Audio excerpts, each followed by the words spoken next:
સાબરકાંઠાએ સૂર્ય નમસ્કાર સાથે નવા વર્ષને આવકાર્યું.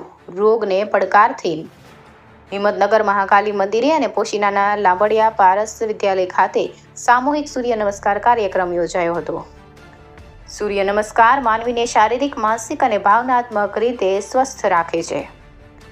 સાબરકાંઠા જિલ્લાના હિંમતનગરના મહાકાળી મંદિર ખાતે સાંસદ દીપસિંહ રાઠોડની અધ્યક્ષતામાં સામૂહિક સૂર્ય નમસ્કાર કાર્યક્રમ યોજાયો હતો.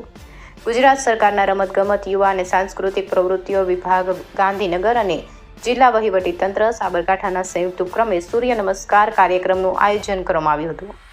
સૂર્ય નમસ્કાર કાર્યક્રમના શુભારંભ વખતે સાંસદે કહ્યું હતું કે દેશના યશસ્વી વડાપ્રધાન નરેન્દ્ર મોદીના માર્ગદર્શન અને સતત કાર્યરત મુખ્યમંત્રી ભૂપેન્દ્ર પટેલના નેતૃત્વમાં લોકો યોગ કરતા થાય, યોગ અંગેની જાગૃતિ કેળવાય, લોકો નિરોગી રહે અને દરેક લોકોને સ્વસ્થ જીવનશૈલીને નિરોગી જીવન જીવવા માટે પ્રોત્સાહિત થાય તે માટે વર્ષ 2024ના પ્રથમ દિવસે ગુજરાતમાં સૂર્ય નમસ્કાર કાર્યક્રમનું આયોજન કરવામાં આવ્યું છે.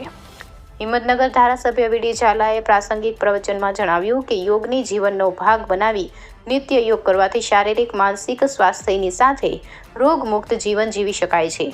દરેક લોકો યોગને જીવનનો ભાગ બનાવે. પોશીના તાલુકાના લાંબડિયા ખાતે સામૂહિક સૂર્ય નમસ્કારમાં મોટી સંખ્યામાં લોકો ઉપસ્થિત રહી યોગનો લાભ લીધો હતો. સૂર્ય નમસ્કાર કાર્યક્રમમાં જિલ્લા કલેક્ટર નિમેશ દવે, પ્રાંત અધિકારી જયંત કિશોર, જિલ્લા રમતગમત અધિકારી, જિલ્લા યુવા વિકાસ અધિકારી, પોશીના ખાતેના કાર્યક્રમમાં પ્રાંત અધિકારી કે.એસ. ગઢવી, આગેવાન લુકેશભાઈ, જિલ્લા પંચાયત સદસ્ય સુશ્રી સોનલબેન રાણાભાઈ, જિલ્લા યોગ કોર્ડિનેટર સહિત યોગ અભ્યાસુઓ, વિવિધ શાળાના વિદ્યાર્થીઓ ઉપસ્થિત રહ્યા હતા. India 24 news reporter Jayesh Thakor સાથે શૈલેષ પટેલ, ચીફ બ્યુરો સાબરકાંઠા.